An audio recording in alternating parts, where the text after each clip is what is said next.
Good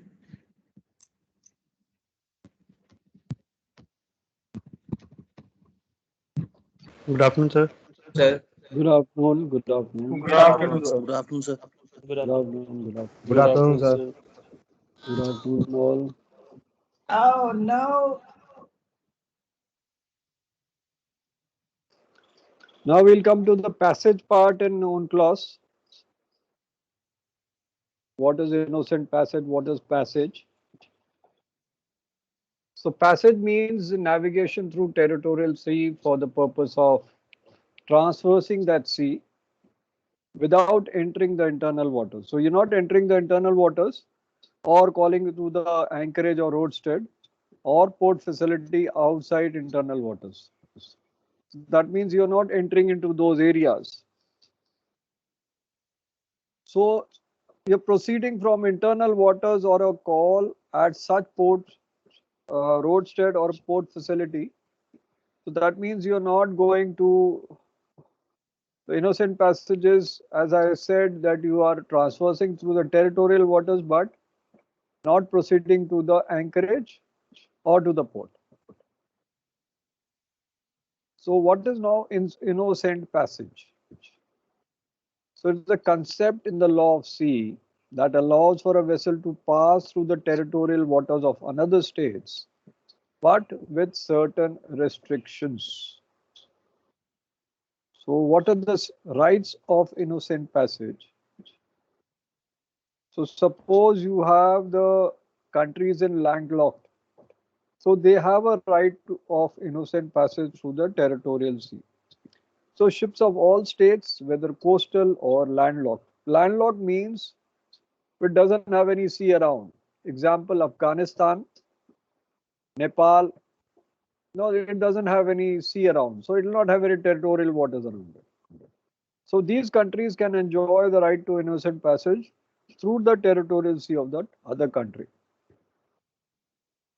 Now, what are the obligations during innocent passage? So passage of a foreign ship shall be considered to be prejudicial to the peace. Prejudicial to the peace means against the peace or conflicting with the peace. So good order or security of the coastal state, if the territorial sea it engages, should not create these kind of problems. So activities will not create these kind of problems. That it should not be any threat or use of force against the sovereignty, territorial integrity, or political independence of that coastal state, or in any manner violate the principles of international law as per Charter of United Nations. That means you're not going to enter into a territorial water to unstabilize that country. You're not doing those activities. Second, any exercise or practice with weapons of any kind. A naval vessel entering there and start practicing firing there. Not allowed. Naval vessels cannot enter territorial waters. Or your vessel enters into territorial waters, start firing there. Not allowed. C. Any act at collecting information to the prejudice of the defense or security of the state. So you're not going to enter the territorial waters of another country and start doing spying. You can't do that. So it is not allowed. That is not innocent passage. Number 4. Any act of propaganda aimed at affecting the defense or security of coastal states. Now you enter that territorial waters and start propaganda through your channels, FM channels and all, or TV channels, which you block and start uh, presenting your propaganda on TV or radio. So that is not allowed. E. Launching, landing or taking on board any aircraft. So if you bring an aircraft carrier there to launch aircraft there, that is not allowed. So aircraft carrier also is not allowed there in the territorial waters. F. Launching, landing or taking in on board any military device. G. Loading or unloading of any commodity, currency or person. contrary to the customs, fiscal, immigration, or sanitary laws. So you're not loading any currency, you're not doing hawala operations there in the territorial waters, nor are you going to load any commodity there. And you don't enter there and start loading any commodity mid-sea. You can't do. Neither you're picking up any migrants or immigrants there. That is not allowed. H. Any act of willful or serious pollution which is not as per this convention. You're polluting the sea. You're doing underwater discharges or over the water discharge in that area in the territorial waters, not allowed. That was H. Then is I, any fishing activity. So you can't do any fishing activity inside the territorial waters. J, in your innocent passage, you're not carrying out research or survey activities with your vessel. So that is also not allowed. K, any act aimed at interfering with the system of communication or facility or installation of coastal state. You are entering into the territorial waters and putting jammers there. So your services of your Airtel or maybe whichever the companies are or GeoNet are all affected. That you can't do. L is any activity not having direct bearing on passage. So you're not doing a innocent passage, any activity which is not linked with innocent passage. You can't do that. Now, are the charges levied on ships passing to territories your TS? So, if you're passing through the territorial sea, you don't have any, because you're doing innocent passage, you don't have to give any money to that country. Charges may be levied upon foreign ship passing through the territorial sea as a payment only for specific charges rendered to the ship. So these charges shall be levied without discrimination. So any favor you're doing to that country of allowing there to pass, or you giving water or some other food products during innocent passage, so there that country can charge. Suppose you're finished with water and doing innocent passage, so you can call the coastal state, ask for water supply, they'll provide and they'll charge you for that. So those charges will be for the services provided. Otherwise, passing of innocent passage, no charge has to be given. Now, what is legal status of roadstead? Roadstead means anchorage. So these can be used for loading. You use in Indonesia, coal is loaded at anchorage, or unloading, anchoring of ships, which would otherwise be situated wholly or partly outside the outer limit of territorial sea, are included in territorial sea. Because if you're doing loading, unloading, they'll be part of territorial sea. Now, what are the obligations of nuclear powered vessels or ships carrying DG goods or noxious substances? So, foreign nuclear powered ships and ships carrying nuclear or other inherently dangerous substances or noxious substances shall, when exercising the right of innocent passage through the territorial sea, carry documents and observe special precautionary measures established for the ships by international agreement. So you don't have to discharge anything out. You should have the valid documents which the coastal country can ask you for. Now, suppose you have any criminal activity, or maybe somebody has knifed a person on board a ship when you're doing innocent passage. So what happens? So criminal jurisdiction of the coastal state should not be exercised on board a foreign ship passing through the territorial sea to arrest any person or to conduct any investigation in connection with any crime committed on board the ship during the passage, save only in following cases. So as I said, the third officer has knifed the cadet and you're doing innocent passage. So will the coastal state laws be there or not? What are the conditions? If the consequences of the crime extend to the coastal state. Now, if that has got a direct bearing on the coastal state, then coastal laws will be implicated. Number two, if the crime is of a kind to disturb the peace of a country or good order of territorial sea.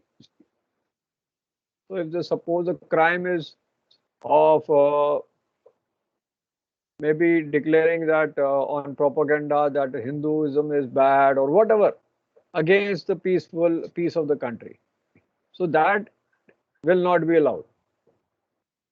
If the assistance, then the coastal laws will be allowed. Otherwise, the flag state laws will be there. If the assistance of local authorities has to be requested by master of ship or diplomatic agent or consular office of the state. Now, if the master is not reporting to the coastal state, then the laws of the flag state will continue. But suppose the master makes a request to the local authorities for assistance because of this kind of knifing incident, or he'll ask for the diplomatic agent or consular office, then the person will be arrested who has done the knifing as per coastal state laws, and that will continue in the court case will be in the coastal country only. If such measures are necessary for suppression of illicit traffic in narcotic drugs or psychotropic substances. Like I think 2 or 3 days back, it had come that Sri Lankan boat was seized and it had about 340, whatever, 34 grams or 340 kg of heroin. I think 34 kg of heroin, not 340. That was valued almost about 300 crores. So illicit drugs are there, then the coastal state laws will apply.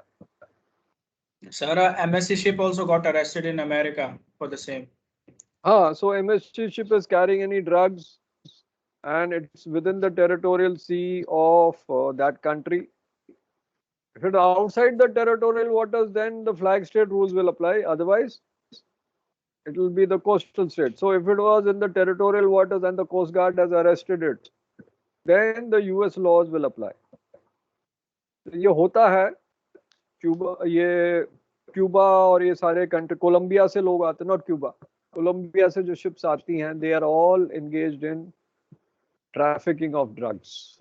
Whether you like it or not, whether master likes it or not, उसके ship पे drug होगा, नहीं तो master को उड़ा देंगे, वो master को पोर्ट में ही उड़ा देंगे if he doesn't agree to it. If you are going to Colombia and then coming out, कहीं ना कहीं आपके शिप पे ड्रग है. Now international water क्या है? Outside your territorial waters is international waters. और high sea क्या है? Outside continental shelf is high sea. तो इंटरनेशनल वाटर क्या होता है कि इंटरनेशनल वाटर है कि वहां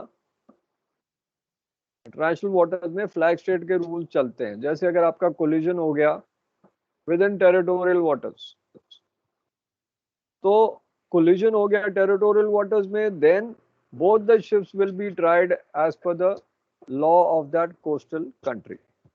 But अगर suppose इंडिया के कोस्ट से 25 माइल दूर कोलिजन हुआ, फिर India is not going to interfere. That will be done in the courts of the flag state. So any part of sea beyond 12 nautical miles from the country is the international waters, and in that area law of the flag state is applicable on the ship. Sir अगर दोनों ship का flag state अलग हुआ तो क्या चीज? दोनों दो शिप कोलाइड हुए और दोनों का फ्लैग स्टेट अलग अलग है. हाँ, तो फिर म्यूचुअली डिसाइड होंगे किसके फ्लैग स्टेट में होगा ना, वो फिर म्यूचुअल एग्रीमेंट होगा कि किसके फ्लैग स्टेट में हो, किसकी कंट्री में होगा. सपोज एक पाकिस्तान का है और एक यूएस का है, दोनों कोलाइड कर गए आउटसाइड इंडियन वाटर, तो ऑब्वियसली वो यूएस में ही होगा, पाकिस्तान में तो कोई कराएगा ही नहीं, क्योंकि यूएस पावरफुल है, तो वो बोल देगा बेटा हमारे ही एरिया में करोगे. तुम्हारे कोर्ट में तो हम जाएंगे नहीं.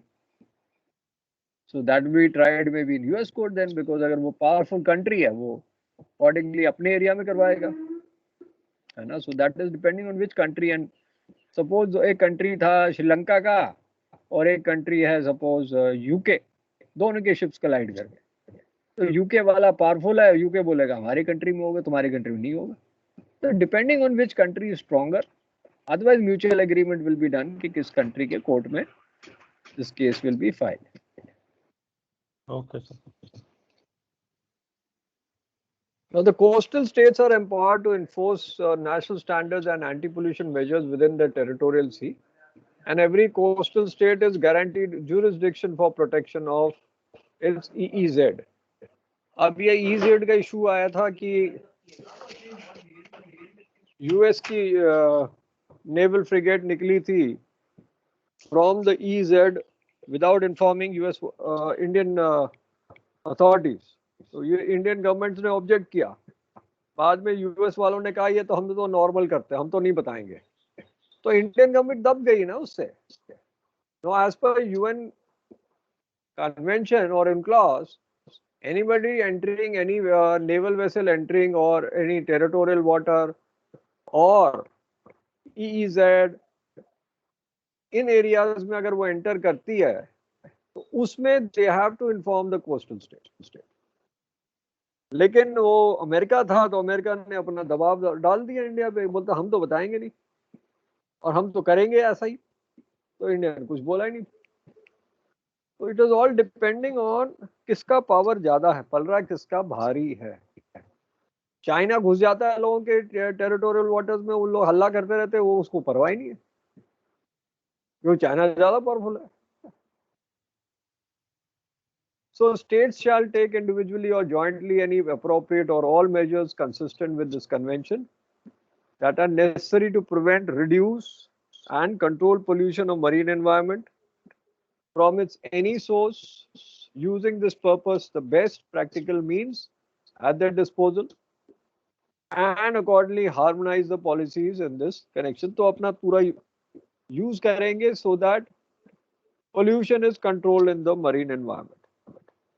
So states shall take all measures necessary to ensure that activities under the jurisdiction or control are so conducted as not to cause damage by pollution to other states and their environment, and the pollution arising from the incidents or activities under their jurisdiction or control does not spread beyond the seas. अब जैसे example आया था, वो Japan ने कहा कि हमारा Fukushima कौन सा था न्यूक्लियर रिएक्टर, उसका जो डिस्चार्ज हुआ तो उसको उन्होंने कंट्रोल किया था ड्यूरिंग द लास्ट सुनामी. अब उसमें रेडिएशन है, रेडियो एक्टिव सब्सटेंस. उन्होंने कहा हम पानी में रिलीज करेंगे, तो आसपास के सारी कंट्रीज ने हल्ला कर दिया, कहता नहीं नहीं आप ये रेडियो एक्टिव सब्सटेंस वहां रिलीज नहीं करोगे. So state should ensure that आप इस टाइप का काम ना करो. So the measure should be as per the UNCLOS to deal with all source of pollution, and they will also see that the release of toxic, harmful or noxious substances which are persistent from land-based sources from and through atmosphere or by dumping. एक London dumping clause है, बाद में हम कराएंगे आपका. उसमें वो London dumping convention था कि लैंड बेस्ड जो पोल्यूशन है इनटू सी, उसमें वो अलग अलग डिविजन्स बनाया उन्होंने. तो उसको हम डिस्कस करेंगे इन लंदन डंपिंग क्लॉज बाद में. सो उसमें क्या है कि आपके जो फैक्ट्री से डंप कर रहे हो सी में, वो कितना कितना एरिया में अलाउड है, कितने में नहीं allowed, that is London dumping clause. India is not party to it. India ने कहा हम समुद्र में डंप करेंगे, तो इंडिया ने साइन नहीं किया.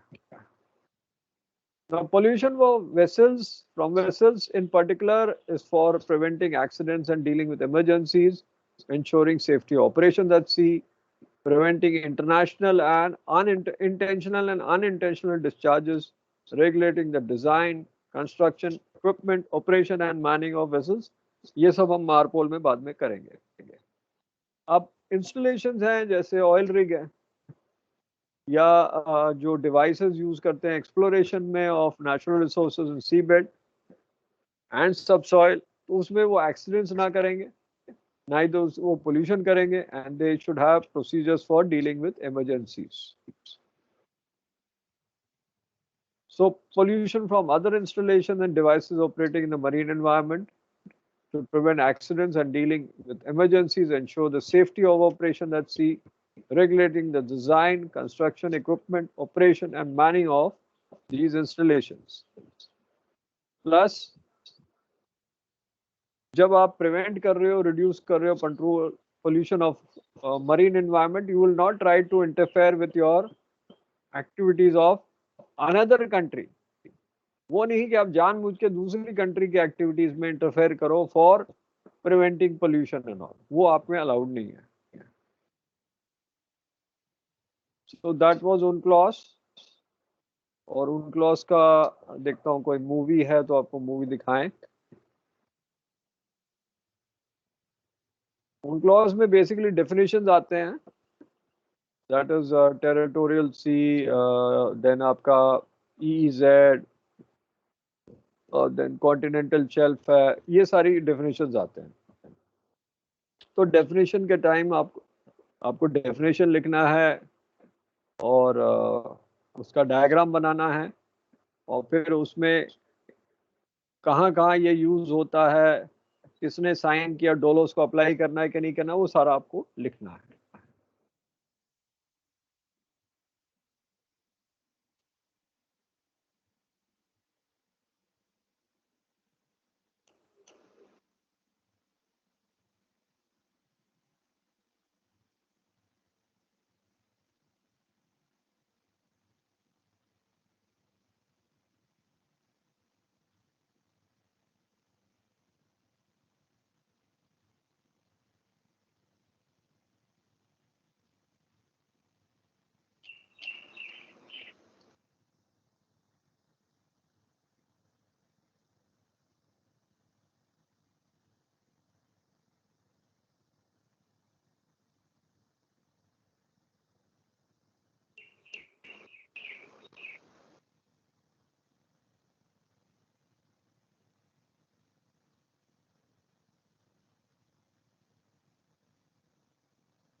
Canada's continental shelf is the shallow continuation of our landmass, ending far offshore where it transitions to the deep ocean floor. In Canada's Atlantic and Arctic Oceans, the outer limit of this shelf lies beyond the 200 nautical mile exclusive economic zone, or EEZ, giving Canada an extended continental shelf. The United Nations Convention on the Law of the Sea, or UNCLOS, is an international treaty that sets out the legal framework for ocean activities and boundaries. UNCLOS confirms that coastal states have sovereign rights over the seabed and subsoil beyond their 200 nautical mile EEZ on the extended continental shelf as a natural continuation of their land territory. UNCLOS sets out a scientific definition of this area and a procedure to define and obtain international recognition of its outer limits. In 2003, the Government of Canada set out to collect the scientific evidence needed to define our extended continental shelf. But how do we measure and define land that is hidden deep underwater or ice? Bathymetric surveys use multi-beam sonar to create detailed 3D images and help us to measure the water depth and shape of the seafloor. This information is combined with scientific data about the physical characteristics of the seabed and subsea floor, gathered through geophysical and geological studies. All of the data is analyzed to determine the precise outer limit of Canada's extended continental shelf and provides the scientific evidence needed for Canada's submission under UNCLOS. Due to the number of countries that have made submissions, it will take several years before the experts at the Commission on the Limits of the Continental Shelf are able to examine Canada's submissions. At the end of this process, the map of Canada could look very different than it does today. Recognition of Canada's last international boundaries will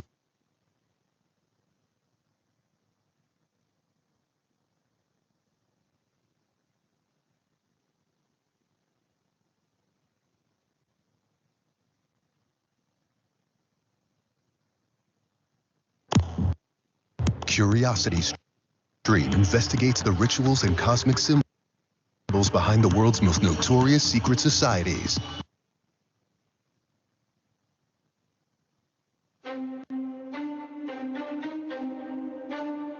In October 2015, Russian ships and submarines operated near undersea data cables, sparking fears that Russia may intentionally cut or wiretap the world's communication lines. Data cables are protected by international law, but what happens out on the high seas is a legally complicated jurisdiction. So we wanted to know, what are international waters and who exactly is in charge? Well, simply put, international waters are bodies of water that are outside a country's territorial waters, which extend 12 nautical miles from its coast. Within territorial waters, nations have full sovereignty, both above and below the surface. There is also an exclusive economic zone that extends 200 nautical miles out from the shore. But the EEZ only applies sovereign rights to what lies below the surface, like oil or minerals. After 12 miles, anyone can sail through a country's exclusive economic zone, but they can't drill for oil or fish. In fact, the freedom to navigate international waters is one of several freedoms guaranteed by the United Nations Convention on the Laws of the Sea. All countries are allowed to fly over, lay cables, build islands, fish, and perform scientific research in international waters. Of course, that's not to say that you can do anything in international waters. First and foremost, whatever is being done on the high seas falls under the jurisdiction of the country the ship is registered in. But what if the country in question is unable or refuses to prosecute criminal activity, such as Somalian piracy? Well, that's when the concept of universal jurisdiction applies.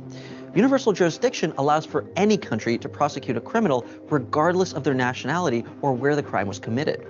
Although usually this concept is used for crimes against humanity, like genocide, it's useful in international waters because otherwise nobody could claim jurisdiction. Recent efforts against Somalian piracy have been primarily led by the United States, but also involve China, Russia, France, and the UK, as well as the EU and NATO. In fact, this policing of international waters marks the first time the UN Security Council has worked on the same side since World War II. But what counts as international waters isn't always clear-cut. The nautical areas surrounding the Arctic as well as Antarctica are disputed, as multiple countries have claimed sovereignty over the land itself. Perhaps the most tense conflict is in the South China Sea. China lays claim to a number of islands, and by proxy also polices the surrounding waters. But neighboring states like Taiwan, Vietnam, and the Philippines say that China's claims overlap their own territory. Meanwhile, international countries, like the United States, maintain that a large portion of the South China Sea constitutes international waters. The US has even sent ships into what China claims as its own territory. This dispute is considered one of the most volatile in the Asian region. International waters are incredibly important for trade and communication, and are generally protected against unlawful activity. Although it may seem like you can just take a boat 12 miles off the coast and do whatever you want, that's far from the case. Historically, countries have claimed dominion over all the world's oceans. But today, the high seas are free for all. Despite how much water there is in the world, it's actually a fiercely fought over resource. To learn about which countries are fighting over water, check out this video. Nearly all human activity, including commerce, transportation, sanitation, migration patterns, and survival, are intrinsically linked to water. Yet nearly 800 million people, or 11% of the global population, lacks access to clean drinking water. Thanks for watching TestTube News. Make sure to like and subscribe for new videos every day.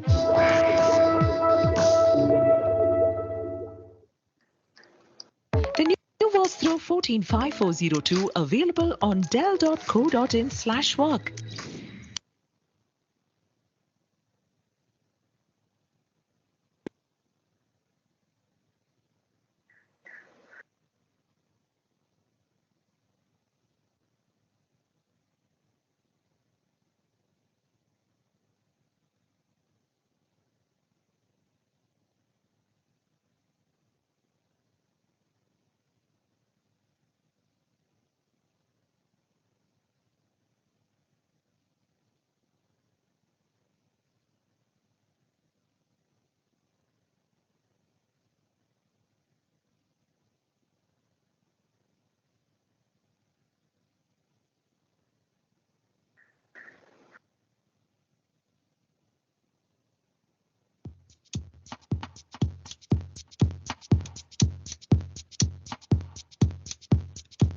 For centuries, mankind treated the earth and its resources as if they would never run out, and poured waste products away as though they would simply be absorbed and taken care of by nature.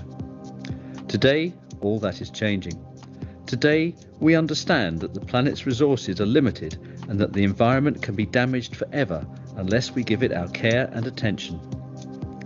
The sea is one of our most precious environmental resources. It covers around 70% of our planet's surface and supports global society in so many different ways. The world's oceans provide raw materials, energy, food, employment, a place to live, a place to relax, and the means to transport about 90% of global trade. But the sea needs protection, and in some areas that need is particularly great because of their ecological, socio-economic, or scientific significance. Some sea areas that are vulnerable to damage from international maritime activities require special protection. IMO, the International Maritime Organization, has established a mechanism by which these so-called particularly sensitive sea areas, PSSAs, can be identified and formally designated, together with special protective measures that ships have to follow. So far, 14 PSSAs have been identified and designated. They include some of the world's best known and most iconic maritime locations, such as the Great Barrier Reef off the coast of Australia, the seas surrounding the Florida Keys, and the Galapagos Islands. In each case, special protective measures have also been approved and adopted, often involving the compulsory routing of ships to avoid altogether these uniquely vulnerable and valuable areas. IMO's PSSA program is a tremendously valuable tool to help protect the environment, and it reflects just how important this aspect of the organization's mandate has become. There is no other global mechanism that brings together so many different aspects about international shipping, safety, and environmental protection. It allows all stakeholders to have a say to identify the best solution for the environment and for the shipping industry. And in the future, we expect other locations to be put forward for consideration as PSSAs, thus extending still further the network of areas that enjoy the special level of environmental protection. Mankind must continue to develop, but what we now understand is that our development in the future must take full account of finite and diminishing resources and a fragile environment. In short, our development must be sustainable. IMO's program to protect particularly sensitive sea areas is an essential element of sustainable development for a better planet and a brighter future.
So you've seen that video of PSSA. So these areas are particularly sensitive sea areas. Now these are not MARPOL areas, or these are not special MARPOL areas, but these are basically areas which are recognized for ecological or socio-economic or scientific reasons. You're trying to protect it because these are sensitive to your various pollution or maybe marine traffic and all. So they have to be controlled or given special protection. So because these are very sensitive to damage by international maritime activities. So that's why these have been designated by IMO as PSSA. So the criteria for identification of these areas and for designation of special areas, they can be same like Baltic Sea. Baltic Sea is in most of the Marpol areas. So your special area can be PSSA or a PSSA can be special area. It's not that they are totally different. They can be part of each other. Both are governed by Marpol. So in many cases, particularly sensitive area may be identified within a special area or a special area can be identified within a PSSA. So these particularly sensitive sea areas, they are in this guidelines for revised guidelines for identification and designation of particularly sensitive sea areas. In this book, this is given. Now, as we have said, there are 14. In this, you've got only 12, but you have got 14 because Philippines also one has come up, and the Great Barrier Reef is there, particularly sensitive area. Florida Keys is in Florida here. It's for tourism. Galapagos Island there in Ecuador is basically where Charles Darwin theory of relativity is there. So your creatures are totally different in Galapagos Islands. They get disturbed by marine fishery, marine and movement. So they have to be rerouted. Baltic Sea is in your PSSA as well as Marpol. Canary Islands is there. So many areas are basically in this PSSA. Now these guidelines can be for ecological criteria. That is when the ecosystem there is very unique or very diverse. So marine or natural activity, natural events or human activities can degrade those areas. So there they have to be protected. Second is social, cultural and economic criteria. Now, if these areas are for recreation or tourism, like in Florida Keys, where your surfing is taking place, so a lot of tourists are coming. So, if that area is affected, then the tourism will not come there, or tourists are not going to come there. So, they have to protect that area, so because that's an economic criteria. Now, for scientific and educational criteria, we have this Galapagos Islands, where the scientific research is going around from Charles Darwin's time. Now the tortoise out there will be more than 350 kg big. Similarly, the creatures out there are totally different from your normal creatures.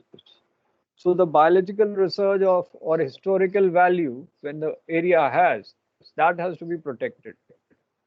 So when an area is approved as a particularly sensitive sea area, you have to have specific measures to control the maritime activities in that area.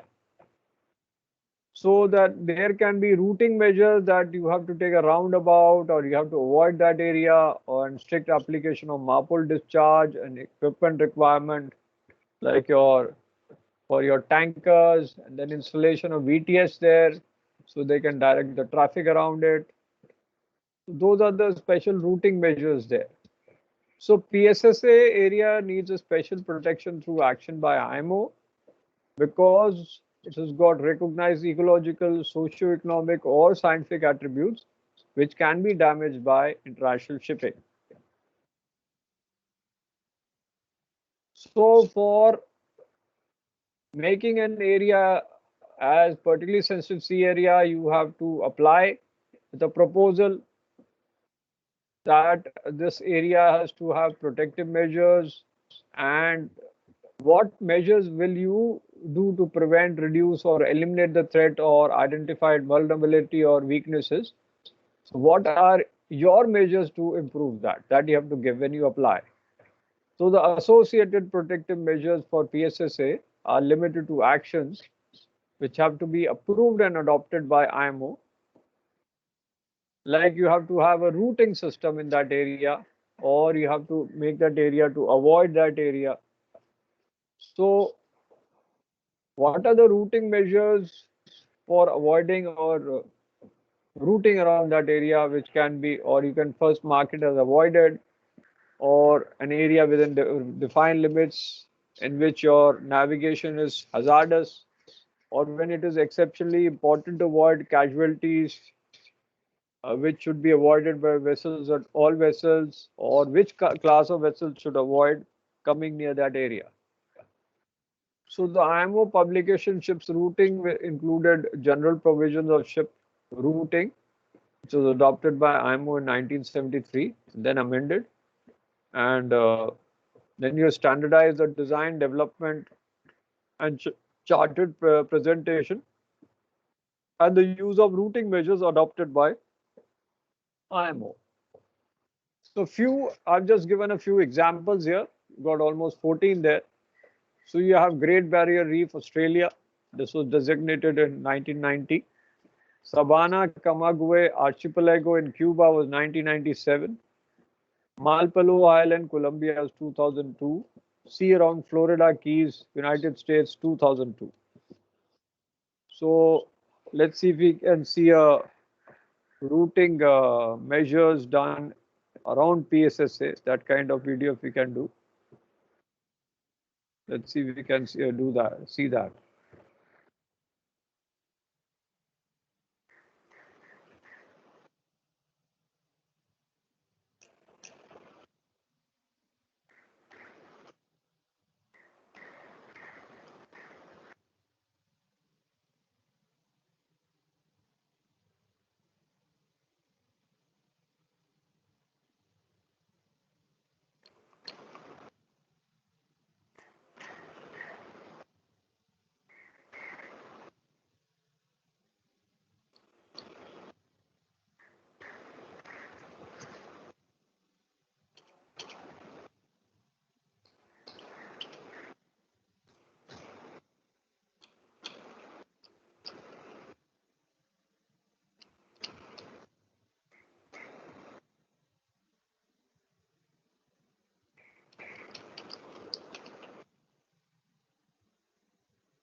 The Coral Sea is a remote ocean ecosystem located to the northeast of Australia.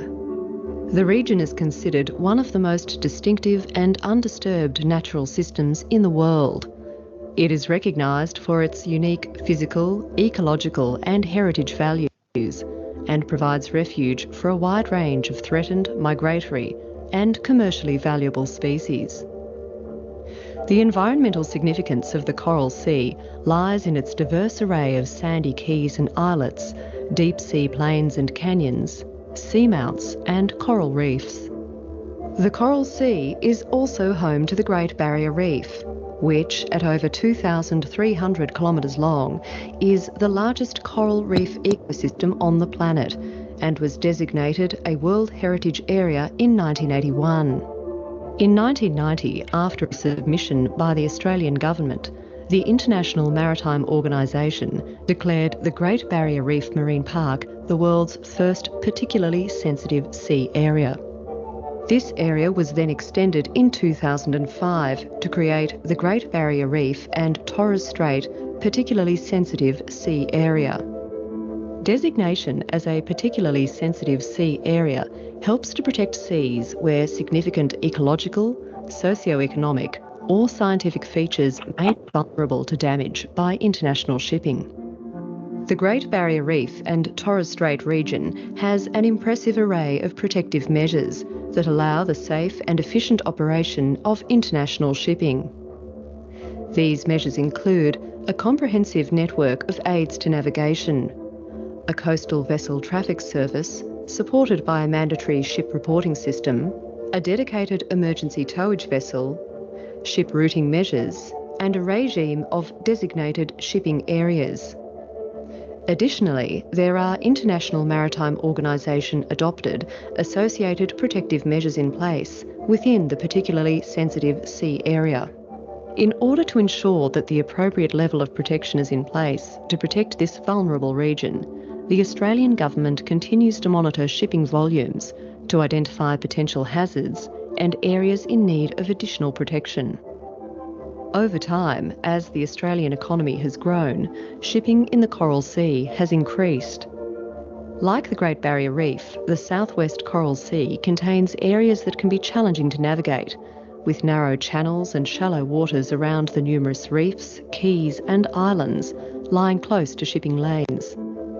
To address this, Australia has proposed to extend the Great Barrier Reef and Torres Strait particularly sensitive sea area to the southwest portion of the Coral Sea, as there are a number of shipping hazards not covered by the current arrangements.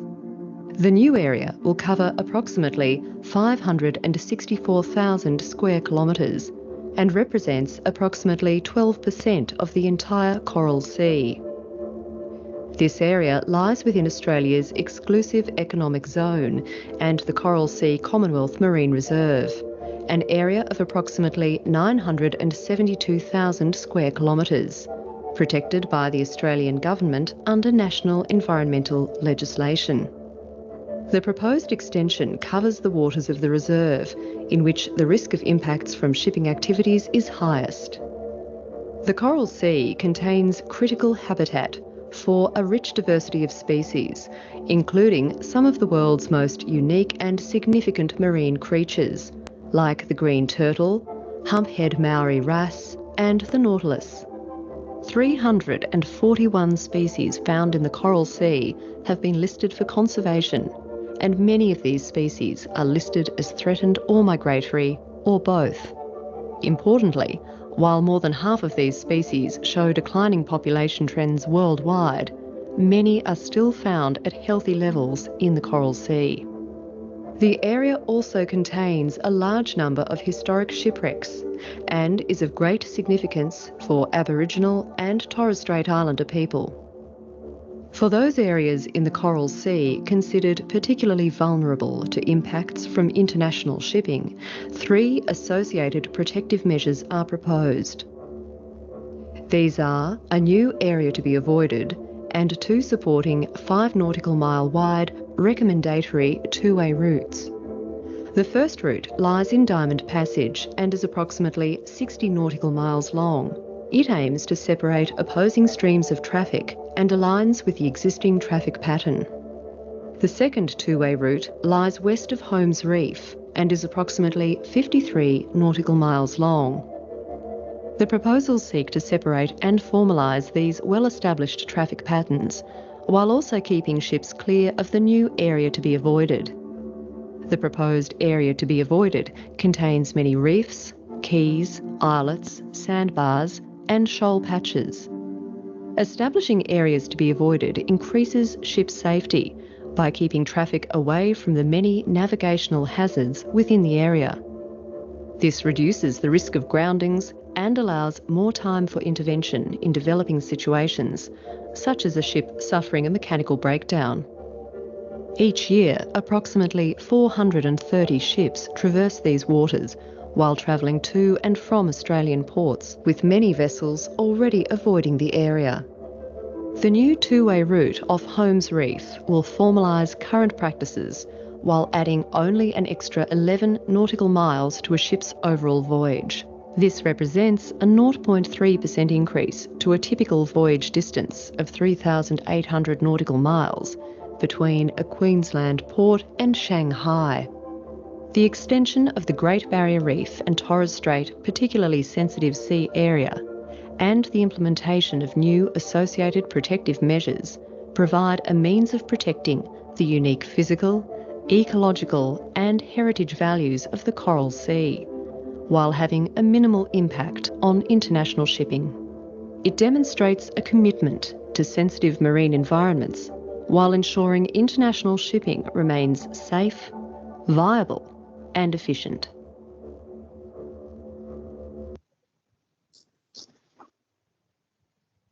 So आप लोग break ले लो, break for you, right? So we'll continue with the law in the next class when we have. Okay then. Okay, sir. Okay, sir. Thank you, sir. Thank you, Right. sir. Right.